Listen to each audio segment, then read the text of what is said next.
government, according to them, said they are making tough choices, trying to rebuild the economy, and they are doing a whole lot of reforms, trying to, revive the economy. But when you look at the World Bank report, stating that the reforms that this administration is doing in Nigeria is not reflecting in the lives of the people, and that's not, far from the truth. Because when you look at the level of poverty and look at the level of hunger in the country, that tells you a lot that these policies is not really addressing the needs of Nigerians.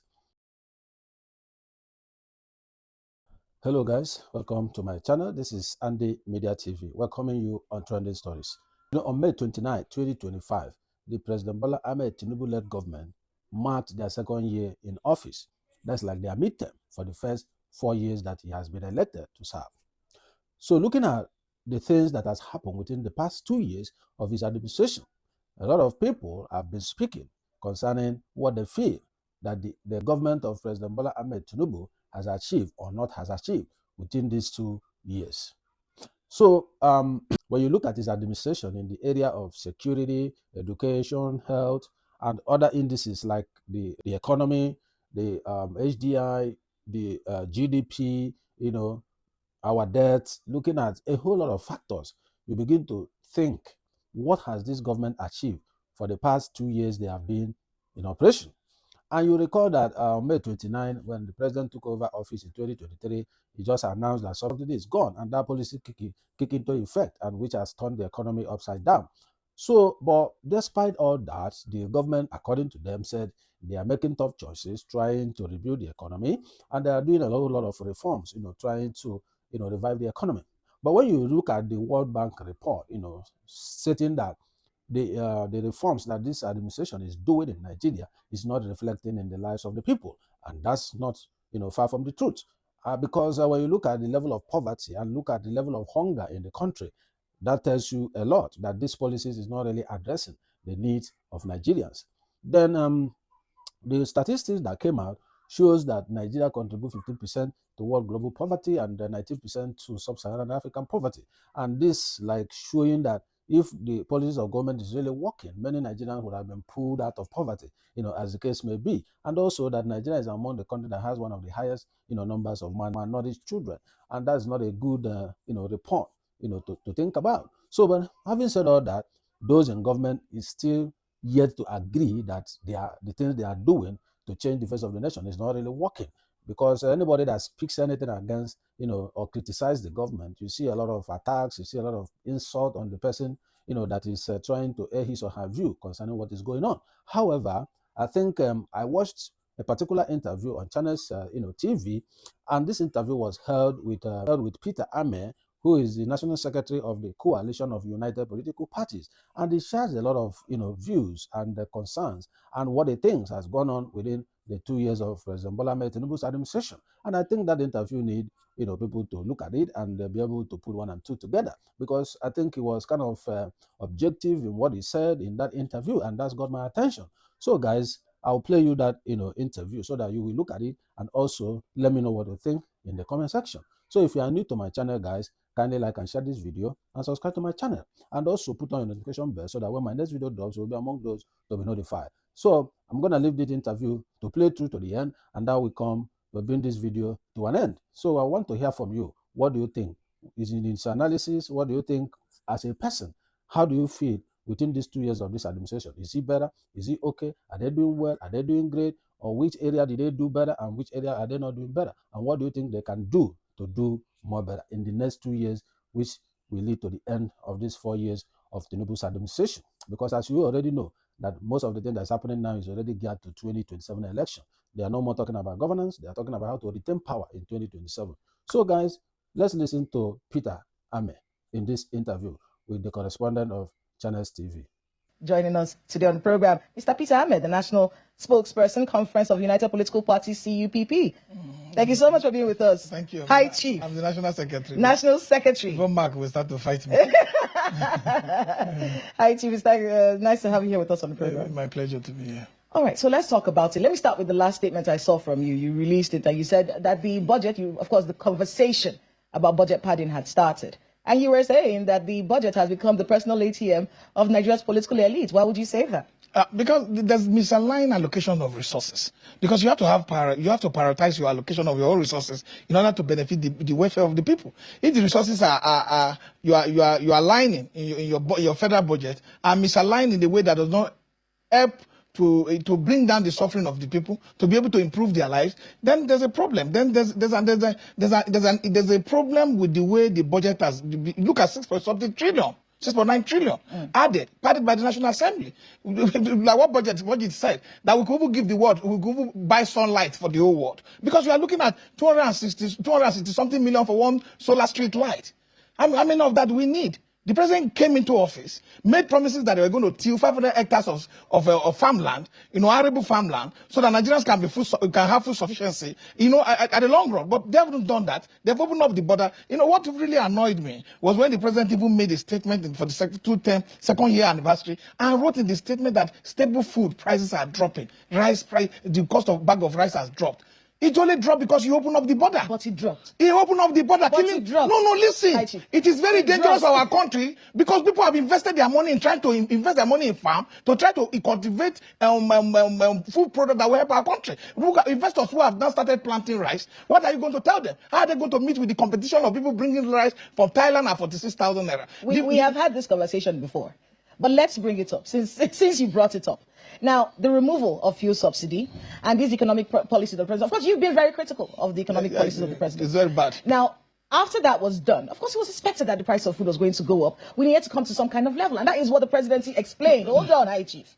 He says that when we now balance out, then we can now start to adjust. And according to the presidency, that is what is happening now. Those extremely high prices are coming down. You're not buying this conversation at all. You're not buying it. The president came into office without a plan. That's a fact. Let me explain to you. Because you can't be making policy statements, irrationally, impromptu, in an impromptu status. And then you come back and reverse it. When the president said he was going to cultivate 500,000 hectares of land for farming, he hasn't done that. There's no 1 hectare cultivated for farming, either cassava or rice, in any way. Then you come back to the issue of fuel subsidy.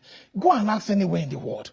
You must have a policy. Yes, good. But you must also have a plan on how to cushion the effect of that policy. The president never had that. On May 29, 2023, Nigeria was thrown into poverty when the president, without any plan, without any policy direction, removed fuel subsidy. That same day, fuel jumped from 195 per litre to close to 1,000. You're looking at, because the cost of transportation affects everything within this country. The cost of service, the cost of goods and services are affected by cost of transportation. Because the cost of transportation increased, ballooned to 300% the day the president made that pronouncement. So the suffering of the people also became a major issue. So if the president had a plan, or he had looked at policy direction properly, the president know what to do. He would have put in check measures that would have helped to reduce the impact of that policy on the Nigerian people. What kind of measures do you think because that's something we've been hearing everyone talk about. When you remove subsidies, if you're looking at well, they say they're not moving towards a free market, right? They're not doing that. But it does feel like it's going in that direction when you take away all of these subsidies. They said there are some subsidies still in place. Now, in your view, when you take away subsidies and then you're hit hard as a people with the impact of that, what should the president have done in these 2 years to cushion the impact in your view? What the president would have done was to say, okay, look, there's a corruption in the subsidy regime. Except the president doesn't have the courage to deal with that corruption. And that's the way he was looking for a short call. And then put the pain and the suffering on the Nigerian people directly. What they would have done, I'm into office May 29. I have 4-year term. In the next 6 months, I have to look at the corruption within the subsidy regime. And while looking at that, I need to make provisions for resources to be able to, get buses, make up transport, vehicles available. So that whenever you remove this, you will now have an independent transport company that will be able to cushion the effect of the free transportation for the Nigerian people. Yes, not even free. At a cost that will not even eat up the entire 70,000 subsidized cost of transportation. That is one way. And then open up the 500,000 hectares of land and provide job for the people. So in that process, look, agriculture has the shortest gestation period. You can even plant rice like 4 times in a year, and you can plant cassava. So if you have gone to, like he promised Agbado, and he promised Nigeria Agbado, and if you have done that, you will see that a lot of people would have had, food on their table. The cost of living would have reduced. So that is the problem we're having. There was no plan. There was policy, but there wasn't a plan to pushing the negative effect of that policy. I want to be able to talk to you about one of the major questions Nigerians have had about the Tinubu administration in the past 2 years. The removal of subsidy. Everyone agreed before the elections that this was going to be done. But when it was removed, the question now became, where did the money go? Because from opposition, we've heard it in whispers from time to time. Oh, where has the subsidy money gone? Because we were supposed to see it working in other sectors. What do you think has happened in this situation? It doesn't. The amount of allocation, did it disappear? Both the state and federal share has actually increased. So allocations increased. Okay. But we don't know what they're doing with it. For me, I've made a statement because I can say I know what they're doing with it. I can say that I see that they are building up luxury for themselves, because you can't be buying in austerity period. You can't be buying comfort for the president and those who live around the president. You can't be, for the two budgets we have had, kitchen utensils of the presidency changed twice. We have had vehicles being bought for National Assembly and those in the presidency. We have had issues of the yacht being bought. We have had the issue of spending 150 billion of our money in a private jet for the president. I think there's no prioritization. They are not prioritizing the expenditure that will actually help the poor people, help the masses, help the Nigerian people to live a comfortable life. Because you can't provide job in a situation where you are not even, the country is not productive. You talk about electricity. What is the investment with the electricity? They're only trying to charge more, get more tariff on electricity that they can't even, be able to get more to more people. In band A, band C, they don't have light.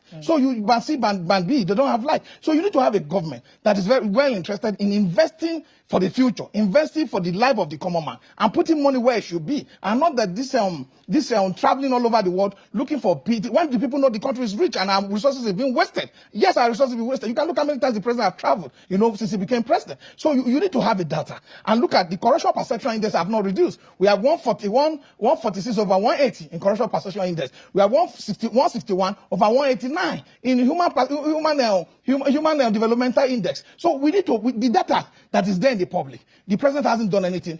Our farmlands are not safe. Our highways are not safe. There's no proper blueprint to see how do we get security to our farmland. How do we get, what is happening in Plateau, what is happening in Taraba, what is happening in Benue. The president has not shown empathy. Or to be sensitive to the issues of the plight of our people there. He has never visited. The only time he went to Katsina was for a wedding. Despite people died a week before. So we need to have somebody who is connecting with the people, because the president is here to govern and make life easier for the people, using our public resources, collective resources, to better the lot of our people. So if we have a situation where that is not happening, then we must speak up. This is not the interest of what are we gaining. The only thing we gain is that those are the corridor of power. Have developed an habit, to silently walk around the president by not telling him the truth. But those of us who are Nigerians, who are living this pain, not collecting salary from government, those who don't get paid by government, those who don't live in the luxurious lifestyle provided by government, are actually the one being affected by the policy somersault and misguided policy direction of this administration. And there's need for us to speak with the president, whatever medium we can use, to be able to realign his thoughts towards actually investing properly. Look at the capital expenditure of the budget last year. It performed just 25%. And recurrent was performing close to 99%. So we have a challenge with our budgeting system. We have a challenge because we do not have people who have competence enough, who have capacity to do line-by-line check of the budget. As soon as they bring you, you had your own, we had our own, let it pass, let everybody be happy. That's the problem we have. We said we were going to look at the highs, the lows, and the in-betweens. We've seen the lows. Were there any in-betweens or highs in the last 2 years in the Tinubu administration, in your view? Where are the in-betweens? Was there any in your view? Was there anything good that happened in the past 2 years? There was an attempt to do something good, maybe to try to say they are going to give loan to students. But the loan is not getting to a lot of people. So the loan scheme was a good idea? It was a good idea, but what we need to do, we need to follow the constitution. The president needs to look back and say, why are we giving loan to Nigerian students? Look at Donald Trump. He has said that they're giving $9,000 to people who want to go for vocational education. So why not go back to the days where Wole Soyinka and Co were in school, where you have free education, where you have free meal being given out to students in federal universities? What's the big deal about that? What about local government autonomy?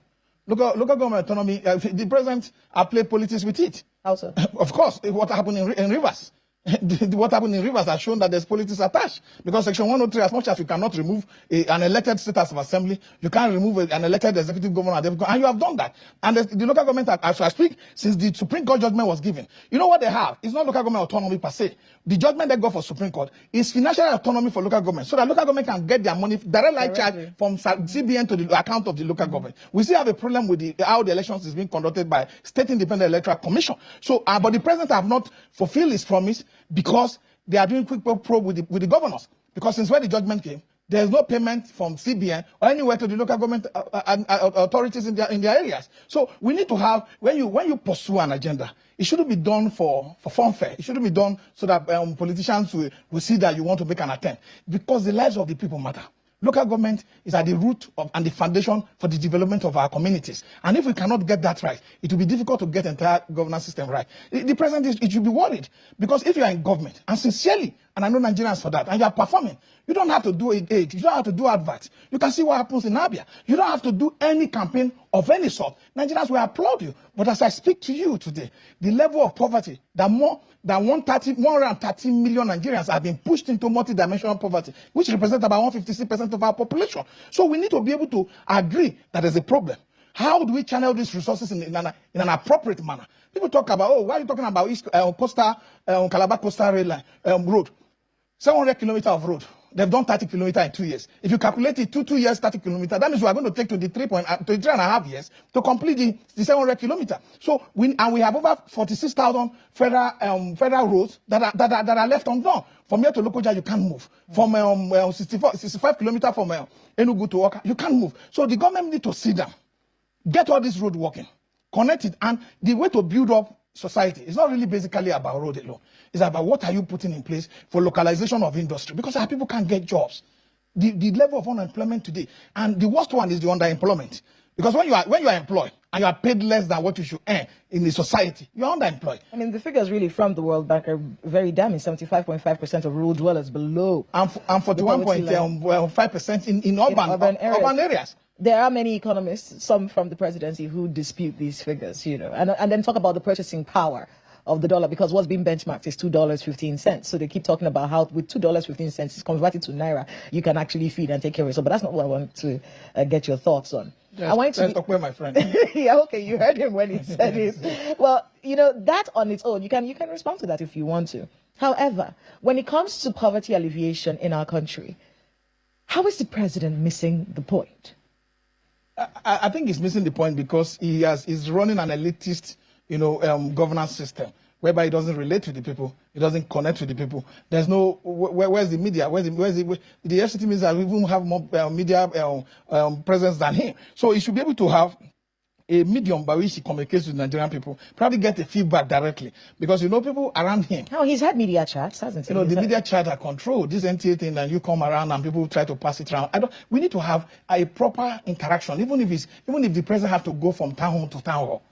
Except we don't have the president that don't have that. We have a president that don't have that kind of energy, which is what Nigerians think. Because if you are a president of a country that needs development, that needs urgent, very emergency treatment so that you can come back to life, you need to be able to do what needs to be done in an extra manner, because you can't just sit and expect you just sign document and it becomes successful through non-implementation, because some of this policy, none of them have seen the light of day. The president had promised that he's going to till 500,000 hectares of land. Imagine if he had done that. Imagine the kind of jobs our agricultural extension students will have. Imagine the chain, the multiple effect, the spiral effect that it will have on our economy. So you can't be talking about Lincoln and you, and people are comparing you to somebody who changed the entire country and made it a first-class country. Then you are not doing the same thing. Let's talk about security. Under the Tinubu administration in the past 2 years. The security. I saw some things that you wrote about it. And in your mind, there has been no plans from the government for security. But we did hear last night, the Air Force, they are actually calling what happened last night one of the biggest moves when it comes to the war against Boko Haram, killing scores of terrorists yesterday night. But one of the issues that we've heard many people talk about, and I've heard you talk about it as well, is the fact that kinetic measures are being done. What happens to be non-kinetic? And when we're talking about non-kinetic, we're talking not just about poverty alleviation and not creating fodder for terrorist organizations to recruit more people. We're also taking a look at the corruption and the economy that we have seen around terrorism in Nigeria. How can President Bola Ahmed Tinubu, in the next 2 years, fix that? Is it possible? He just needs to step up his game and be the commander-in-chief. And fire those who are not delivering on the mandate. Fire the service chiefs. Of course, if they're not delivering on the mandate, well, look at the statistics. It's embarrassing. We're not in a state of war. We should say we're in a state of war as we speak today. Over 10,000 Nigerians in the last 2 years or so have died. 10,000. It's not small. Over 620 villages has been ransacked. These are figures by Amnesty International. These are figures that you can relate with, that you can see on the daily newspaper every day. Are we in a state of war? So you need to have a proactive measure, not these reactionary measures that they're applying. You know, they just see something happen. Bandits attacked our military base before, recently, in the last 2-3 weeks. So you cannot have these reactionary measures and you want us to applaud you that you are doing something. What about the communities that are being wiped out in Benue? Like I said, you belong to a political party. Yes, I belong to a political party. The Labour Party. It's obvious. Everybody knows that. So if the Labour Party was in power, can they even get the power? Because the issue that we're looking at with the Labour Party is that we're still wondering what's going on with the opposition in this country, whether it's the PDP or the Labour Party. Your party. Now, it's very easy from the outside to take a look at government and say, you're doing this wrong, you're doing this wrong. But how is your party getting itself together to take over this government if that is what they say they want to do? And how are you going to do that if you haven't gotten your house together? We're the only party in Nigeria that knows we have a problem and trying to solve it. And it's obvious, you see our leaders act in that direction. People are focusing on opposition when they should be focusing on government. As we speak to you, which neck brought the Ganduje to national chairman? When last did they hold any neck or convention? The North Central, whose that slot of national chairman belongs to, have been alienated from the APC. They're complaining. So people are looking at the opposition, they're not organized. Like I will always say, no matter how disorganized the opposition is, it's not their fault that Nigeria is in the very bad state. And nobody should shift that blame on them. And you can see that the opposition is even more, does not have any blame. All of us are organized opposition gives Nigerians the option. We are well because organized. What people are saying now is that President Bola Ahmed Tinubu might win the next election. No, he's not going to win it. How do you know that? When your party needs to get itself together, we don't know who the national chairman of your party is. We hear about a coalition going on. We do not know who the flag bearer of your party is going to be. How is the Labour Party going to get together before this election? I've been in party management. I've had my highs and have my lows. Yes. And I can tell you that you cannot have a party is about self-succession. It's perpetual succession. Even if 200 million people are in the party today and 190-something million resign from the party, the remaining ones will go along. It doesn't matter. You have a situation where INEC had gone to court, signed an affidavit and say the tenure of Abure is over. You have a situation where INEC had written a letter to the public and say they never monitor in a convention. That is bygone. And you have a situation where the Supreme Court have made a judgment. And then elected persons who are elected on the platform of Labour Party, who are substantive, who are statutory delegate to the National Convention, are taking decision. It's left for INEC. INEC is the umpire. INEC is the one delaying the decision. Whatever decision they want to take, Nigerians will judge them. It will be in public domain. They have independent attached to their name. It is now for them to show the public what they want to do. So I have always maintained that the opposition is ready. And you can see, look, it's the message to the people.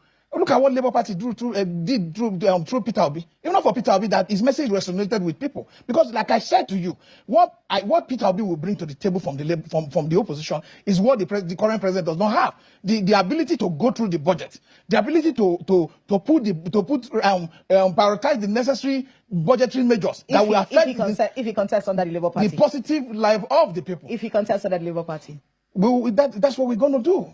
We're watching to see how all of that works. But I want to thank you very much.